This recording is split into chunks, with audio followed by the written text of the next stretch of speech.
মক্কার মানুষের অবহেলা আর কষ্টের বোঝা বুকে নিয়ে একদিন প্রিয় নবী মুহাম্মদ সাল্লাল্লাহু আলাইহি ওয়াসাল্লাম আশা ও দাওয়াতের বার্তা নিয়ে পা রাখলেন তায়েফ শহরে। কিন্তু এই শহর তাকে কেমন অভ্যর্থনা দিল তা শুনলে আপনার হৃদয় কেঁপে উঠবে। শিশুদের হাতেও পাথর, মানুষের মুখেও গালি, এ যেন মানবতার ইতিহাসে এক বেদনাদায়ক অধ্যায়। আজ আমরা জানব সেই হৃদয় বিদারক ঘটনা যা শুনে চোখে জল আসা থামানো কঠিন হবে। বছরের পর বছর মক্কার মানুষ নবীজি সাল্লাল্লাহু আলাইহি ওয়াসাল্লামকে কষ্ট দিয়ে যাচ্ছিল।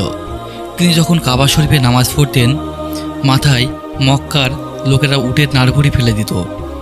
যখন কোরআন তিলাওয়াত করতেন তখন তালি দিত, সুরগোল করত, যাতে কেউ সেই কোরআনের বাণী না শুনতে পায়। তার জীবনে সবচেয়ে বড় ভরসা ছিলেন চাচা আবু তালিব এবং স্ত্রী খাদিজা রাদিয়াল্লাহু তাআলা আনহু।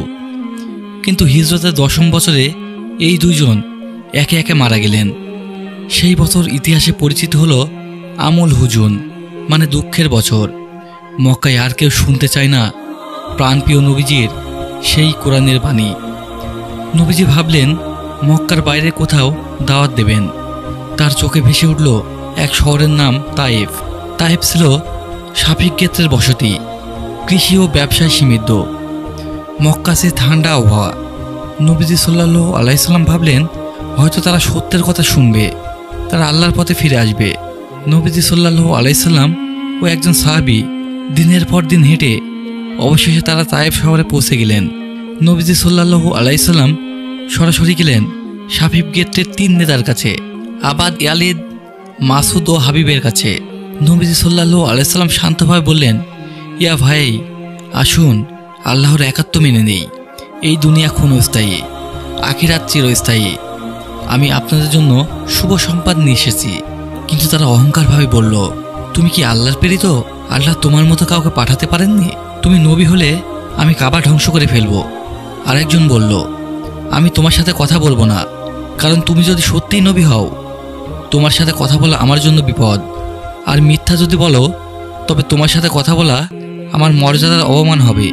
শুধু প্রত্যাখ্যান নয়, তারা পরিকল্পনা করল নবীজি সাল্লাল্লাহু আলাইহি সাল্লামকে শহর থেকে বের করে দিতে। তারা শহরের উচ্ছৃঙ্খল ছেলেদের ডেকে বলল, এই লোককে তাড়িয়ে দাও এবং মারতে থাকো। দুই পাশে লোকজন দাঁড়ালো, হাতে পাথর, গালিগালাজ শুরু করলো। তারপর শুরু হলো পাথর নিক্ষেপ। পাথরের আঘাতে প্রাণপ্রিয় নবীজির পা ফেটে রক্ত বের হয়ে গেল। রক্তে ভিজে গেল তার স্যান্ডেল।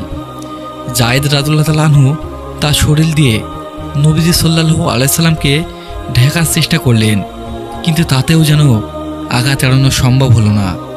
রাসূল সাল্লাল্লাহু আলাইহি সাল্লাম ধীরে ধীরে শহরের বাইরে চলে গেলেন। কিন্তু এই যাত্রা ছিল তার জীবনের সবচেয়ে অপমানজনক অভিজ্ঞতা। রাসূল সাল্লাল্লাহু আলাইহি সাল্লাম শহরের বাইরে এক আঙ্গুর বাগানে এসে তিনি থামলেন। এটি ছিল উতবা ও সাইবার বাগান। দুইজনে ছিলেন কুরাইশ নেতা। তারা তাদের খ্রিস্টান দাস আদ্দাসকে পাঠালো আঙ্গুর নিয়ে যেতে। নবীজি সাল্লাল্লাহু আলাইহি সাল্লাম আঙ্গুর হাতে নিয়ে বললেন, বিসমিল্লাহ। আদ্দাস অবাক হয়ে বলল, এই কথা তো এখানকার কেউ বলে না। নবীজি সাল্লাল্লাহু আলাইহি সাল্লাম বললেন, তুমি কোথাকার লোক? আদ্দাস বলল, নিনেভা, আমি নিনেভার বাসিন্দা। নবীজি সাল্লাল্লাহু আলাইহি সাল্লাম বললেন, তুমি কি ইউনুস ইবনে মাতা শহরের ভাই? আদ্দাস বলল, আপনি ইউনুসকে কিভাবে চেনেন? নবীজি সাল্লাল্লাহু আলাইহি সাল্লাম বললেন, তিনি আমার ভাই ছিলেন, কারণ তিনিও আল্লাহর নবী ছিলেন। এই কথা শুনে আদ্দাসের চোখে জল এসে গেল। তিনি নবীজির হাতে চুমু খেতে খেতে বললেন, ইয়া রাসূলুল্লাহ, আমি আপনাকে চিনতে পেরেছি। আপনি নিশ্চয় আল্লাহর প্রেরিত শেষ রাসূল মুহাম্মদ সাল্লাল্লাহু আলাইহি সাল্লাম। আঙ্গুর বাগানে ছায়ে বসে নবীজি সাল্লাল্লাহু আলাইহি সাল্লাম আকাশের দিকে তাকিয়ে বললেন, হে আল্লাহ, আমি আমার দুর্বলতা, আমার অক্ষমতা এবং মানুষের কাছে আমার এই প্রতিপন্ন হওয়ার অভিযোগ তোমার কাছেই করছি। হে করুণাময়, দয়াময় প্রভু, তুমি কি আমাকে শত্রুর হাতে ছেড়ে দিলে? তুমি যদি রাগ না করো তবে আমার কিছু যায় আসে না। এই সময় জিবরাইল আলাইহিস সালাম এসে বললেন, ইয়া রাসূলুল্লাহ, আল্লাহ আপনার কথা শুনেছেন। পাহাড়ের ফেরেশতা আমার সাথে এসেছে। চাইলে তাইফের 2 পাহাড় তাদের উপর চাপিয়ে দেব। কিন্তু নবীজি সাল্লাল্লাহু আলাইহি সাল্লাম বললেন, না জিবরাইল আমিন, আমি চাই না তারা ঈমান আনুক। হয়তো তাদের পরবর্তী প্রজন্ম আল্লাহকে মানবে, আল্লাহর প্রতি ঈমান আনবে। নবীজি সাল্লাল্লাহু আলাইহি সাল্লাম মক্কায় ফিরে যেতে চাইলেন, কিন্তু কুরাইশরা তিনাকে বাধা দিল। তখন মুশরিক নেতা মুতাইন ইবনে আদি তাকে আশ্রয় দিলেন। তাইফের এই ঘটনা আমাদের শিখিয়ে দেয়, দাওয়াতের পথে ধৈর্য ধরতে হয়, ক্ষমা করা মহান চরিত্রের পরিচয়, আল্লাহর উপর পূর্ণ ভরসা রাখা ঈমানের অংশ। তাইফের গল্প শুধু ইতিহাস নয়, এটি ধৈর্য, ক্ষমা ও ঈমানের এক মহাশিক্ষা।